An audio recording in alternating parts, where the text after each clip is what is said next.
ईशान गादी आप सब देख रहे हैं सारा अधिकार। रमेश सेठ ठाकुर जो कि एक्स मेंबर ऑफ पार्लियामेंट है, उन्होंने आज मुंबई मराठी पत्रकार संघ में एक प्रेस मीट ली है। कृति समिति या नामकरण कृति समिति नवी मुंबई का एक स्थानीय समूह है जो आगामी नवी मुंबई अंतर्राष्ट्रीय हवाई अड्डे का नाम डीबी पाटिल के नाम पर रखने की वकालत कर रहा है। रमेश सेठ ठाकुर ने पत्रकारों से बात की और इस सारे प्रकरण पर, ये सारे इनिशिएटिव पर जो है अपने पॉइंट्स को रखा और पत्रकारों को जो है वो सारी जानकारी प्रेस मीट के जरिए से मुंबई मराठी पत्रकार संघ ने दी है। देश और दुनिया की तमाम खबरों के लिए देखते रहिए सहारा अधिकार।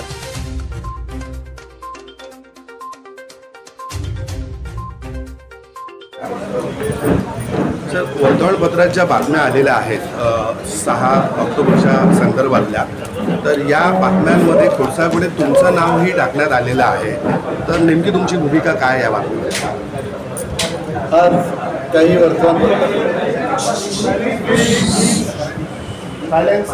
आज काही वर्तमानपत्रांमध्ये नवी मुंबईमध्ये होत असलेल्या आंतरराष्ट्रीय विमानतळाबाबत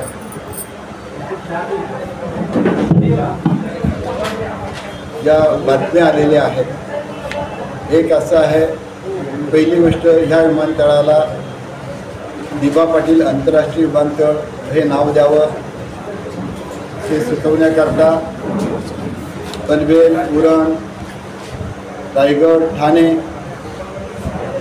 कल्याण, डोंबिवली वगैरे भागातील सर्व तिथल्या प्रकल्पग्रस्तांनी, नागरिकांनी एक कृती समिती स्थापन केली, जिचे अध्यक्ष दशरथदादा पाटील आहेत, मी उपाध्यक्ष आहे, बबन पाटील उपाध्यक्ष आहे, बरेच सरचिटणीस, सर्व पक्षीय कृती समिती आहे आणि ती अतिशय चांगल्या रीतीनं काम करत असताना गेली 5-6 वर्ष हे काम चालू आहे।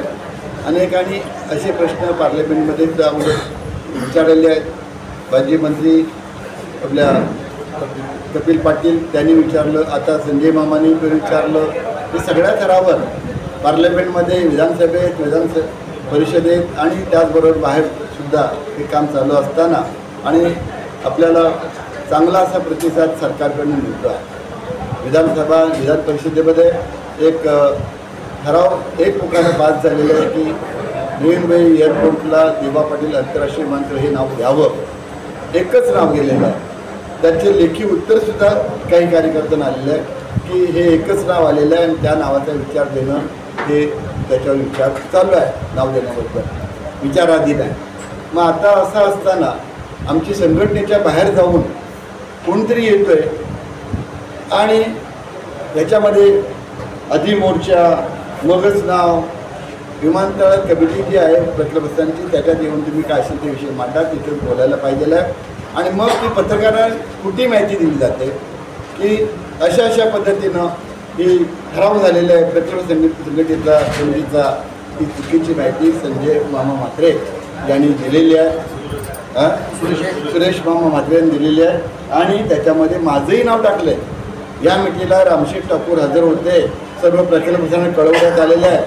प्रकल्पग्रस्तांना कळवायला हे काही बादशाह लागून गेलेले नाहीत, मी जाणीवपूर्वक बोलतोय, म्हणजे तुम्ही ठराव करता काहीतरी बोलायचं आणि प्रकल्प कळवायचं, प्रकल्प कमिटी आहे, बैठक बसते, सर्व येतात, ठरतं आणि त्याच्यानंतर मग ही कमिटी निवडताना दिबा पाटील हॉलमध्ये मोठी परिषद घेऊन त्यातून अध्यक्ष परिषद निवडलेली आहे।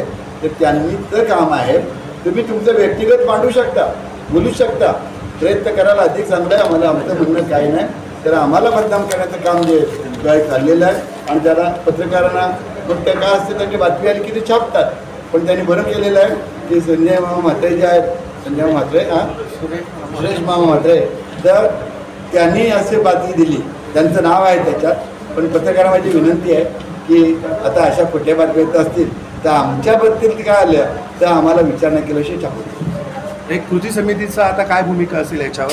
कृती समितीला विश्वास आहे माननीय मुख्यमंत्री दिलेल्या शब्दावर। त्यांनी शब्द दिला, विमानतळाचं टेक ऑफ होत असताना किंवा लँडऑफ होत असताना दिबा पाटील आंतरराष्ट्रीय विमानतळ तुमचं स्वागत आहे अशा प्रकारची गोष्ट होईल, तर त्याप्रमाणे आमची कार्यवाही कृती समिती करते आहे, त्यांना भेटते आहे, विमानतळ मंत्र्यांना भेटते आहे आणि त्या दृष्टीनं त्यांच्याकडनं आम्हाला फेवरेबल उत्तर येतं आहे। आमचं 99.99% नव्हे 100% विश्वास आहे की हे होईल म्हणून. त्यामुळे आम्ही त्यांच्याशी बोलणी करणार आहोत आणि त्या दृष्टीने सर, शेवटचा प्रश्न. 3 तारखेला ठरवणार आहोत. शेवटचा प्रश्न, जाणीवपूर्वक तणाव निर्माण करण्याचा प्रयत्न होतोय का पंतप्रधानांच्या दौऱ्याच्या पार्श्वभूमीवर? तणावापेक्षा जाणीवपूर्वक क्रेडिट घेण्याचा प्रकार आहे. जाणीवपूर्वक क्रेडिट घ्यायचा फक्त बाकीच्याने केले जे काम जे आहे इतक्या वर्षाचं, इतक्या मेहनतीचं, इतकं आंदोलनात केसेस माझ्यावर 4-5 केसेस झाल्या, प्रत्येकावर 4-4 केस झाल्या या नावाच्या बाबतीत नुसतं. तर असं असताना म्हणजे तुम्ही काही नाही केलं, मी आलो आणि मी काही केलं असं म्हणजे फार मोठ्या प्रमाणात ऐकून घेऊन ते जाणीवपूर्वक हा प्रयत्न चाललेला आहे. तणाव होणार आहे जर अशा प्रकारे जर ते गेले. पण तणाव करायला विमानतळ प्रकल्प समितीमध्ये आमच्याजवळ जवळजवळ 100% पट आहे. सुरुवातीला दुमत होतं, दुसरं नाव आलं होतं ते त्या लोकांनी मागं घेतलं आणि आम्ही सांगितलं दिबा पाटलांच्या नावाला त्यांनी मान्यता दिली. त्यांचे आम्ही आभारी मानतो किंवा तुम्ही जे हे केलं ते मान्यता दिबा पाटलांच्या दिली त्याबद्दल आम्ही आभारी आहोत. आणि ते आता आमच्याबरोबर आहेत, सर्वांचं एकमत आहे द्यावं. पण हे विस्फोट जे आहेत बाहेरचे आलेले आहेत आणि असं तसं करावं आणि त्याकरता आम्ही हे केलं ते केलं सांगतायत आणि ते दगडफेक करायचं, मोर्चा न्यायचा, आंदोलन करायचं, चिघळवायचं हे जे त्यांचं चाललेलं आहे ना असं काय होणार आहे. आम्ही एकमतानं आहोत आणि एकमतानं आम्ही प्रकल्प समिती एकमतानं राहील, ती निर्णय घेईल त्याप्रमाणे वागणार आहोत आणि उपऱ्या लोकांनी याच्यात हस्तक्षेप करू. धन्यवाद सर.